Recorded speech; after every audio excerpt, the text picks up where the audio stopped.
Hello everyone, welcome back to the course on measurement and instrumentation, and today is the fifth lecture of our ninth week where we are discussing about different signal conditioning system. Today we are going to talk about active filters. In the previous class we discussed about a passive filter and we have seen certain demerits of passive filters, and then we also saw some of the benefits of using active filters, and that's why it's very important to learn about the active filters. We have seen from the previous class that active filters will utilize op-amp and will try to avoid inductance. We have seen what is the disadvantage when we use inductance, particularly from the cost perspective and size perspective of the filter, okay, and therefore active filters become very important. Also, passive filters we have seen cannot provide any gain, and if we want filtration at the same time we also want a gain, active filter is something which we desire.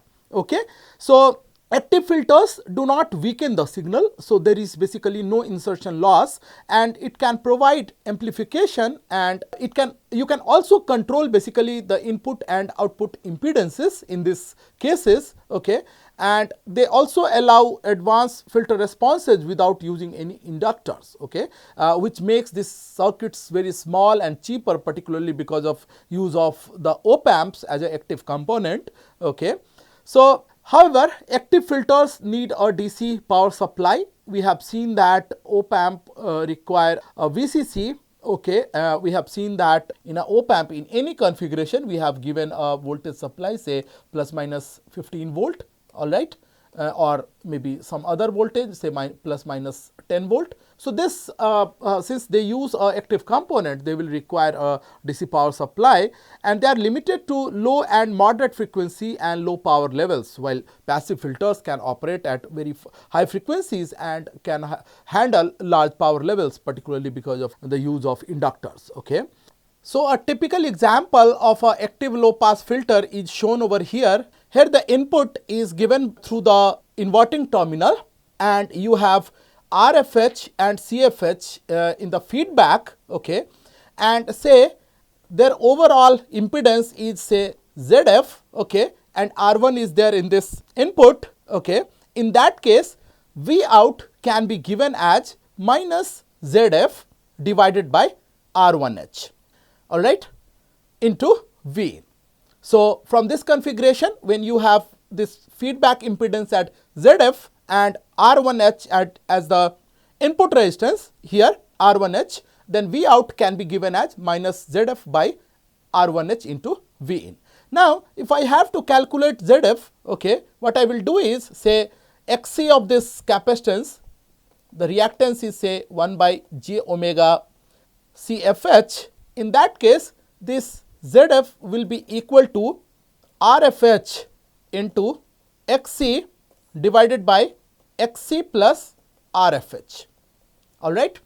Now say if I take XC common, okay, it can be rewritten as 1 plus RFH divided by XC into XC, all right. So this ZF can be written as RFH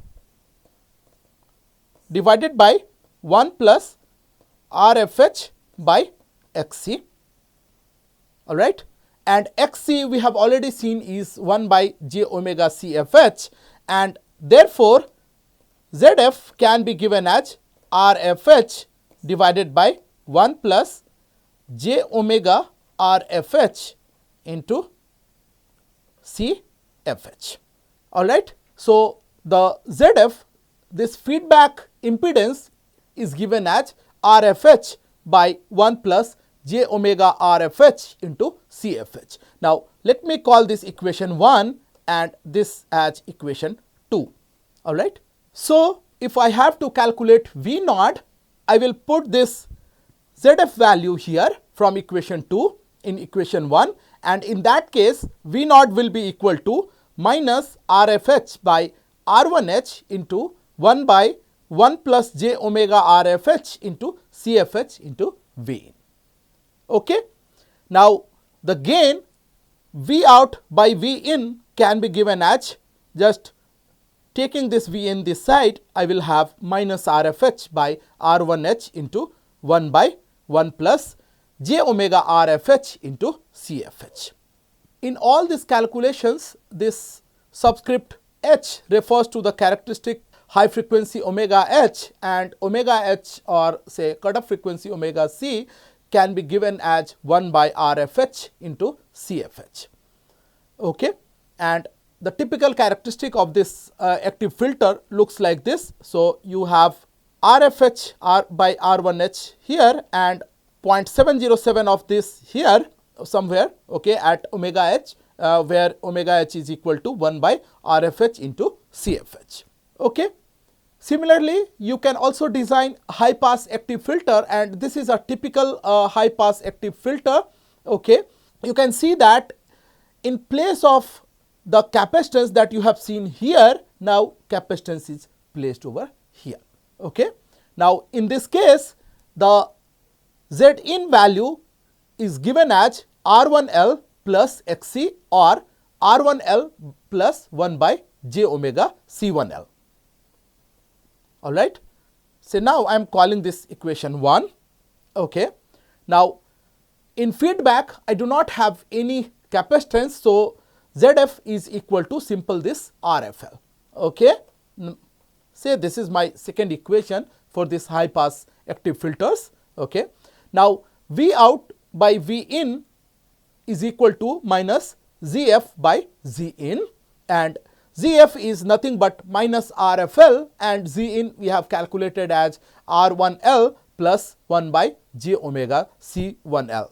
Okay. So, this is equal to RFL divided by R1L plus 1 by j omega C1L, or V naught by V in is equal to minus RFL by R1L into 1 plus 1 by j omega C1L into R1L. Just I have reconfigured it. Okay. Now, in this case, omega L is equal to the cutoff frequency, and it can be given as 1 by RFL into C1L. Okay. And this is a typical characteristic of a high pass active filter. We have also seen these characteristics in the passive filters, particularly for the high pass, and this is a typical curve, and this is your pass band, and this is your stop band or reject band, and this is at omega L, this is around 0.707 of the final output, or minus 3 dB from that output. Okay. Or omega L is equal to 1 by RFL into C1L. Okay. Band pass filters can be simply calculated or can be configured by connecting the low pass and the high pass filters in cascade. This is one example of cascading of these two stages. The first stage is low pass filter and the second stage is high pass filter, and in this case the overall transfer function is given as LPF into H high pass filter or HPF. Okay. So, this we have already seen as minus Rf1 by R1 into 1 by 1 plus j omega Rh into Ch. This is multiplied by the V out by V in for this particular high pass filter, which is given as minus Rf2 by R2 into 1 plus 1 by j omega Cl into RL, and the total transfer function can be given by this particular equation. H is equal to Rf1 into Rf2 by R1 into R2 into j omega RLCL by 1 by j omega RLCL into 1 plus j omega RH into CH. And this will have two cutoff frequencies. One is given as omega L equal to 1 by RL into CL, and omega H is given as 1 by RH into CH. Okay. And you have already seen the characteristic, and it looks something like this. So, with this, we have discussed our active filters. For more discussion on active filters, please follow any integrated circuit course. These active filters are very much popular in the integrated circuit courses, where they discuss not only the simple filters, but they also discuss several stages of these filters. Okay, and we know that when you increase the stages, you will have even sharper cutoff, and other phenomena are also observed. So, this is a basic discussion on filters, particularly on passive and active filters, which are very much essential for any signal conditioning circuit. And you have specific filters like Butterworth filters and other kind of filters which are very specific to the measurement, which of course is part of any integrated circuit course. Okay. So I hope that you have basic understanding of filters now. Okay. Now let us move to another challenge in signal conditioning, that is non-conventional measurements. Okay. When I say non-conventional measurements, I mean to say that in place of dealing with say current or voltage that till now we have seen. Okay. Now if you have to deal with say charge, okay, which is not very common across all the transducers that we have discussed. Okay. We have seen that most electronic circuits deal with voltage or current signals, but what happen if a transducer or a measurement system generate electric charge instead of voltage or say instead of current? But mostly we have seen in terms of voltage, so let me stick to voltage only. Okay. So some sensors naturally produce charges as output signal, say for example a piezoelectric transducer or a piezoelectric sensor, which usually produce output in charge, and that's why we have seen that the piezoelectric transducers are very common for dynamic measurement rather than for static measurement. Okay. So the charge signals are extremely small and difficult to measure directly. If we connect such a transducer or sensor directly to a measurement system, the charge will quickly leak through the circuit impedance and we will lose the signal. Okay.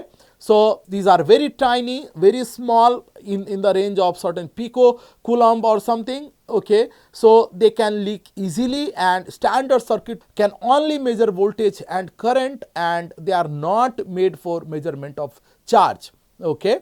So to measure these tiny charges signal reliably, we use a specific circuit. We call it a charge amplifier.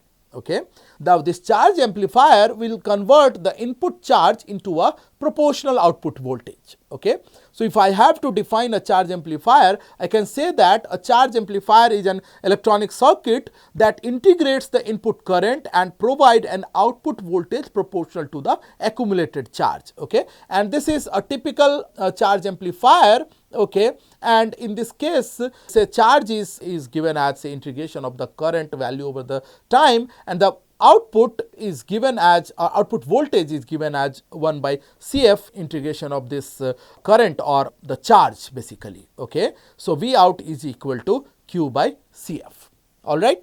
So the transducer, like piezoelectric or sometimes capacitive, generates an electrical charge in response to certain physical stimuli, say for example in response to pressure applied or in response to vibration. Now the charge produced by these transducers act as an input signal for the charge amplifier. Okay. So this particular sensor is generating a charge. Okay. So this is say the transducer that I was talking about. So the charge produced by these transducers act as an input signal for the charge amplifier. Okay. Now in this configuration, if you see in this circuit configuration, you have op-amp and there are different resistances and capacitances placed at different places. Okay. Now you have a input capacitance, you have a feedback capacitance and a feedback resistor, which are very important and plays a very crucial role in the operation of this charge amplifier. So let's see the input capacitance of this charge amplifier. Okay. This C input I am talking about. This C input represents the combined capacitance of the op-amp input and connecting cables in the circuit. Why I am talking about connecting cables and why I am taking into consideration the connecting cables, because they can itself be a source of charge generation. Okay. So you cannot avoid the cables that are connecting through these points. Okay. So this C input represents the combined capacitance of op-amp input and connecting cables in this circuit. So in a charge amplifier, it does not affect the gain, which makes the system stable and accurate for the sensor measurement. Now you have a feedback capacitance Cf. Now Cf stores the incoming charge and convert it into a proportional output voltage. Okay. The sensitivity of the charge amplifier is basically determined by the Cf value, where a smaller value gives you higher gain. Okay. Then you have a feedback resistance Rf, RF provides a discharge path for the feedback capacitor CF to avoid any output saturation in the charge amplifier. Okay. So it also sets low frequency cutoff for the system and stabilizes long term operation of the charge amplifier. Okay. So a charge amplifier uses an operational amplifier, as you can see, with the feedback capacitor CF to convert input charge from a sensor into an output voltage. Okay.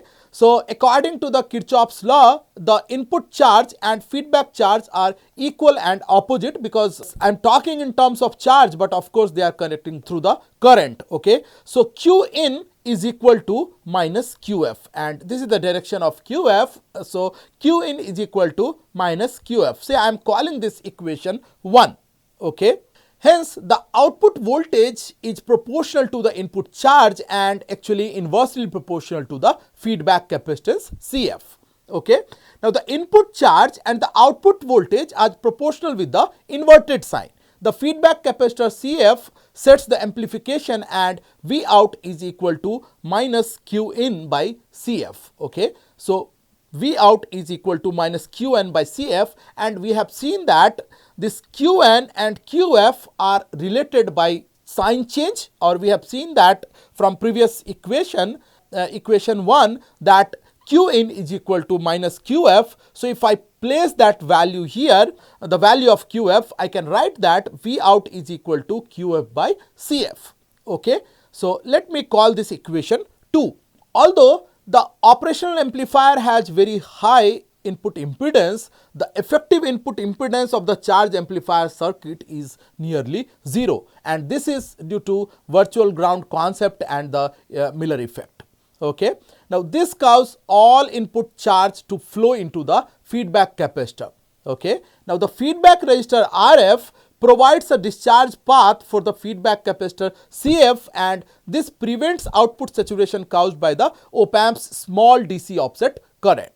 Okay. Now RF and CF together determines the cutoff frequency of the charge amplifier, and the cutoff frequency of the charge amplifier can be given by 1 by 2 pi RF into CF. Okay. Now charge amplifiers are capable of detecting very small charge levels, and these charge levels can be even in the range of certain femtocoulomb. Okay. So that is very, very small charge level. Okay. So even slight cable motion can produce considerable charge signals which cannot be distinguished from the sensor signal, and therefore special low noise cables with a conducting coating of the inner isolation has been developed to minimize such effects, and they are used in conjugation with the charge amplifier. Okay. Now these charge amplifiers are widely used with piezoelectric sensors and photodiodes, I mean all those transducers which produce charge as a output to convert small charge signals into certain measurable voltage. Okay. The value of voltage we have already seen. They are also applied in radiation detection systems, CCD imaging circuits, CCD cameras basically, and X-ray detector arrays, where very small stored charge must be accurately measured, and they determine the value that you want to measure. Okay. So charge amplifiers are very, very crucial for signal conditioning, particularly to the specific transducers that we have seen. Okay. Then one more unconventional equipment or device that is crucial for a signal conditioning is a voltage to current converters. Okay.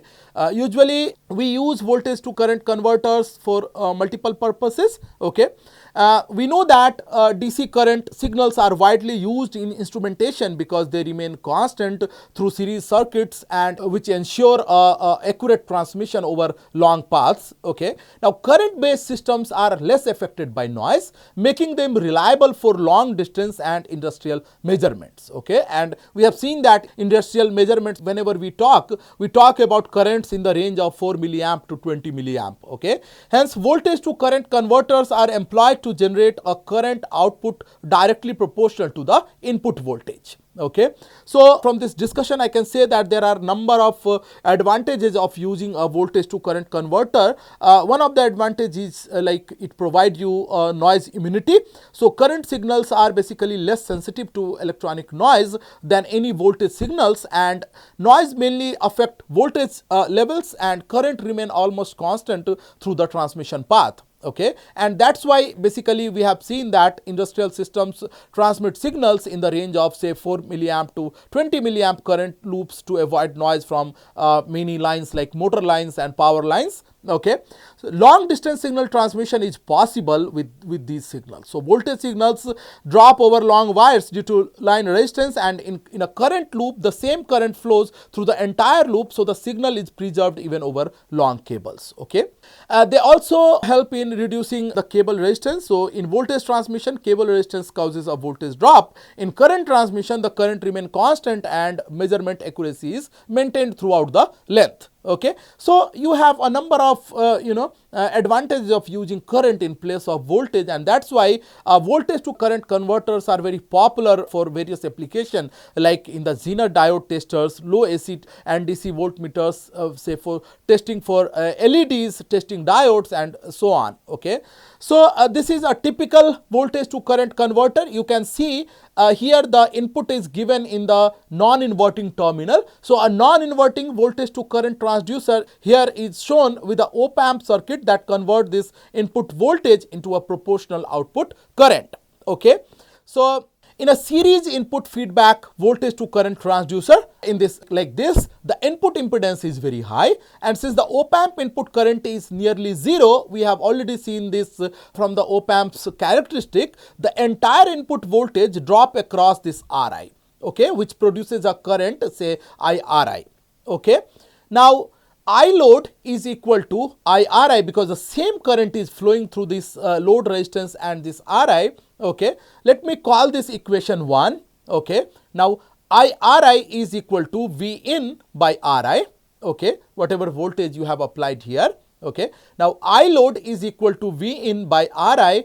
Okay, let me call this equation 2 and equation 3. This is possible because I load is equal to IRI, and therefore the transconductance, there is a new term that I am introducing now, GM is equal to I load by V in. Usually the transconductances are defined like this. So current in the load divided by the input voltage, and this term is very crucial for our discussion. And in this case, if you see I load is equal to V in by Ri, so V in by Ri divided by V in, or the transconductance is equal to 1 by Ri. Now this is very important. Okay, the transconductance of the voltage to current converters is controlled by the feedback resistance Ri now. Okay, now this sets how much output current is produced for a given input voltage. Okay, now although the op-amp itself has ideally infinite input impedance and draw nearly zero current, negative feedback forces the input node to a virtual ground, and so the entire input current is directed into the feedback resistor. Okay, now in the current amplifier, the feedback network control how the input current is amplified and delivered to the load, producing an output current which is proportional to the input current but inverted in the direction. Okay, so in that case the current gain AI can be defined as AI equal to minus I out by I in. Okay, let me call it another, say let me give a equation number 3. Okay, and I out is equal to IRF plus IRI. Okay, so IRI plus IF is the output. Let me call this equation 4. Okay, IRF is equal to VRF by RF. Okay, this feedback resistance. So this can be simply thought by the Kirchhoff's current law at this particular node, for example. Okay, now IRF is equal to VRF by RF. Okay, in that case VRF has the same value as VRI. We have seen that. Okay, now IRF can be given as VRI by RF, and VRI can be given as I in into RI.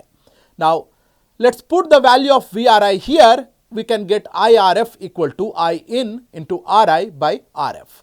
Okay, now from this equation 4, okay, I out is equal to I in plus I in into Ri by Rf, and I out can be given as I in into 1 plus Ri by Rf. Or you can say that I output is directly proportional to I in. From equation 3, we have seen that Ai was equal to minus I out by I in. So from this equation, if I can find I out by I in as 1 plus Ri by Rf, okay, and the current gain is just a negative of it. From equation 3 we have seen. So Ai is equal to minus 1 plus Ri by Rf. Alright. So this is how a current amplifier works. Now you have the output current with a gain of 1 plus Ri by Rf. Okay. So you had a input current in place of input voltage, and then in the output also you have the current amplified. Okay.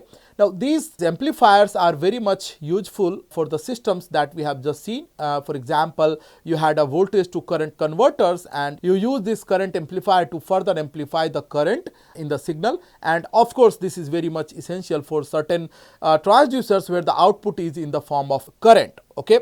Now we have seen the basic as well as certain unconventional components for a signal conditioning circuit. Okay.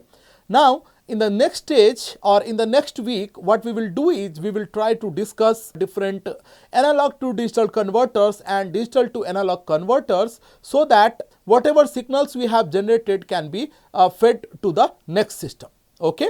So we'll continue our discussion on signal conditioning in our next week also. We'll also try to see some other important things like grounding and shielding, which is very important for the measurement system. Sometimes these grounding and shieldings are very crucial, particularly when you are dealing with very low level of charges, very low level of currents, and very low level of voltages. Okay. Otherwise, the signal to noise ratio can be greatly hampered by the surrounding noise. We have already seen that in the case of filters and other things. Okay. So we'll continue our discussion on signal conditioning circuits in our next week also. Thank you.